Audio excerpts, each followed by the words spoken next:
What if the home you're looking at right now isn't even new to the market? In Denver right now, hundreds of failed listings are coming back to life as what I call zombie listings. And if you're not careful, chasing them could waste your time, cost you money, and even leave you stuck with a property that no one else wanted. In this video, I'll show you exactly what zombie listings are and why they're multiplying in Denver's 2025 market, and the hidden risks that buyers face when they mistake them for fresh opportunities. Finally, I'll share how smart buyers can actually flip zombie listings into leverage and avoid the biggest mistake that traps everyone else. If you're new here, my name is Landon.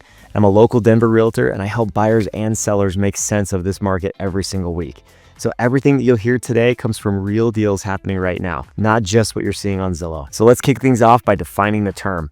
What exactly is a zombie listing, and why are they multiplying in Denver in 2025?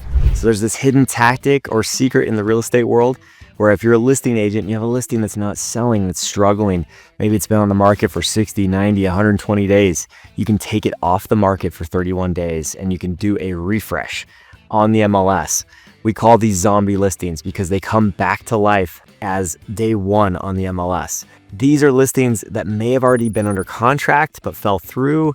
They may have been a pending short sale, or they may have failed an inspection. And in Denver last week, 333 listings expired in the MLS and 221 came back on the market. Some of the places where we're seeing this the most is in the condos and mid-tier homes, like 750 to $1 million type homes that have been the most affected by this, especially with days on market on these segments going up 70% since last year. A zombie listing is basically a home that looks alive online, but has already failed to sell. So when you see a new listing, there's a chance that it's not really new at all. I've even had buyers get really excited about a new condo in Cap Hill, only to realize later that it had already been listed 3 times before. That's the kind of ghosting that can waste your time and be costly to you if you don't know what to look for. Now that you know what they are, let's talk about why zombie listings are multiplying in Denver right now. So some of the biggest reasons why these are coming up more often and multiplying in our market is because sellers are stuck in that early 22 mindset where everything was flying off the market, and it's just not the case anymore. So if sellers are still pricing high, right, hoping that they'll get a bite in the market, oftentimes that really ends up resulting in sitting on the market for 60, 90, 120, and even more days.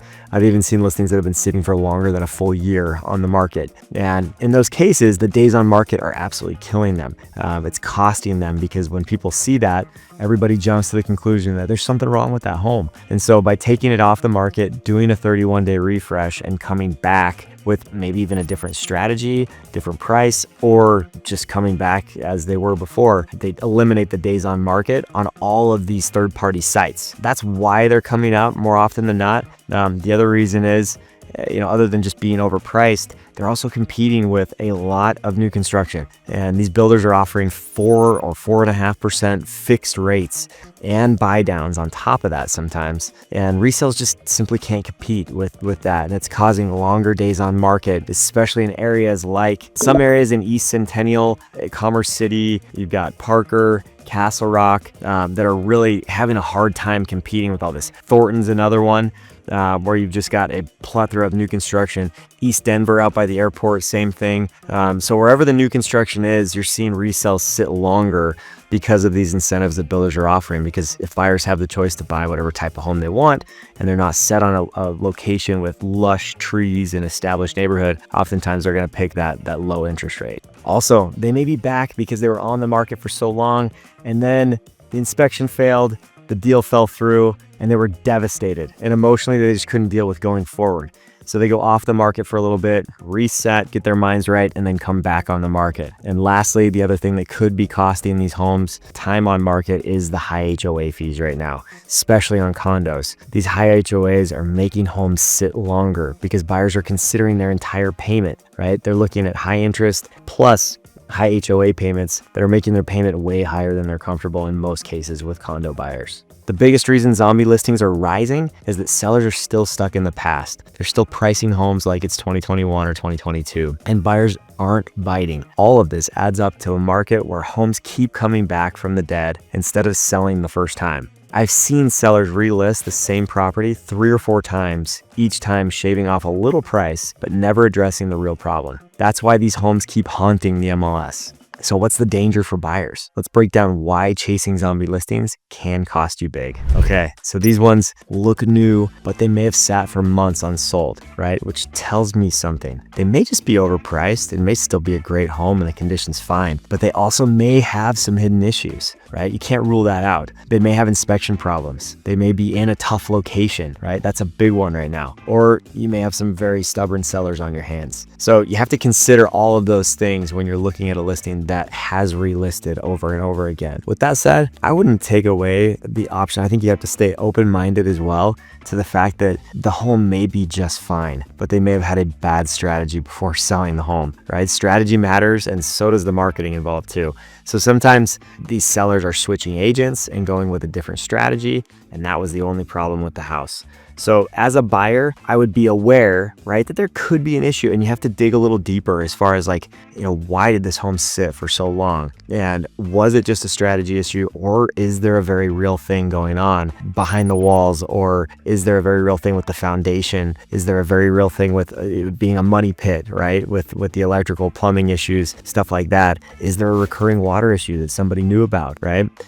I always hope that sellers are keeping the law by disclosing material defects, but it doesn't always happen, right? So, being very alert to signs, right? If you see water lines in an unfinished basement, if you see that the carpet's been torn out of an unfinished basement or even a finished basement, right? Like those are some things to look for. If you see cracking going on in several parts of the home and drywall that are more than just a hairline, that's something to look out for. So there are signs, right, all over the place that you can look for. If the switches, if they give you like a big click, like it was World War II time when these electrical switches were created, that's a sign, that your electrical is super old and you're probably gonna have to renovate everything. If you have an electrical panel that's a Federal Pacific panel or a Zinsco panel that went through class action lawsuits and could cost you a lot of money these days, that stuff is stuff you got to look out for. Why are buyers passing on this home compared to other homes that are on the market right now? So all things to consider. But last but not least, keep your mind open to the fact that it could just be a strategy issue. It would not be the first time that that's happened. Not all sellers understand the market. Not all listing agents understand the market. So you have to consider that as well. Problem is, buyers see these homes and think that they have more inventory to choose from than they really do. That false sense of choice can lead to frustration, burnout, or even overpaying for a home that's been rejected by the market multiple times. I've had clients spend weeks chasing these listings only to realize that they were chasing ghosts while missing out on homes that were actually worth competing for. That's the real trap of zombie listings. But here's the good news. If you know how to spot them, zombie listings can actually work in your favor. And the fact is,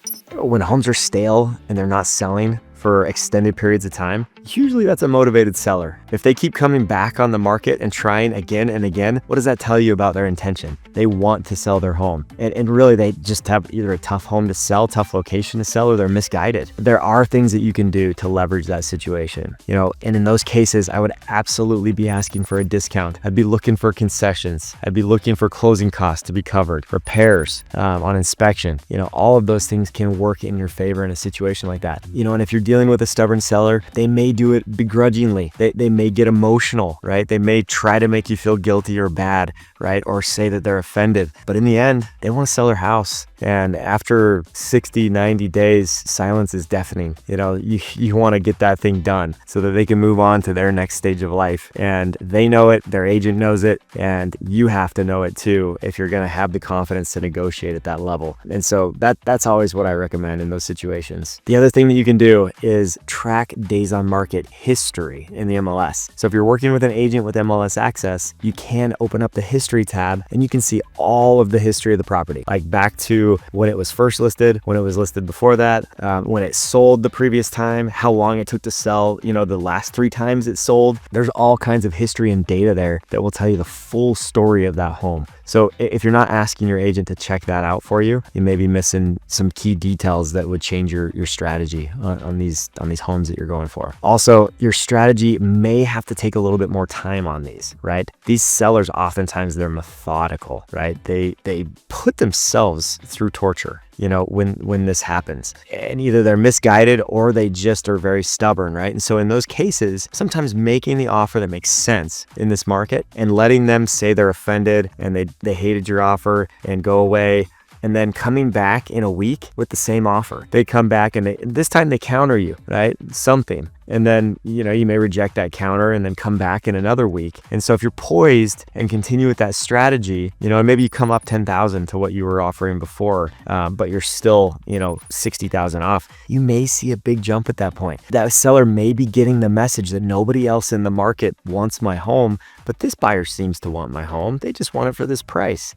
I hate it, but I may do it because that's my only option. And at that point, they start to show signs of being a little bit more desperate and motivated. And so persistence matters. Persistence can get you things. My 4-year-old, with how persistent he is, sometimes, gets him that extra candy that he wants at the store, right? Or a toy or something like that at Target.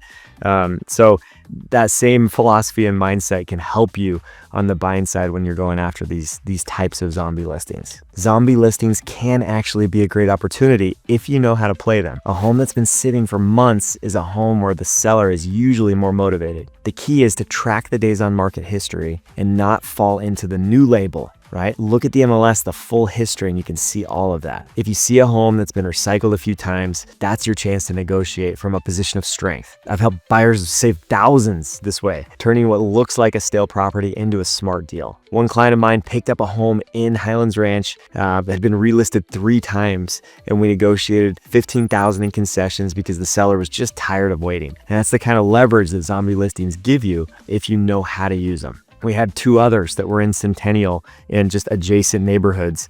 Each of those, we got $75,000 off the price and were able to close after making an offer and then making the same offer the next week. That strategy worked great.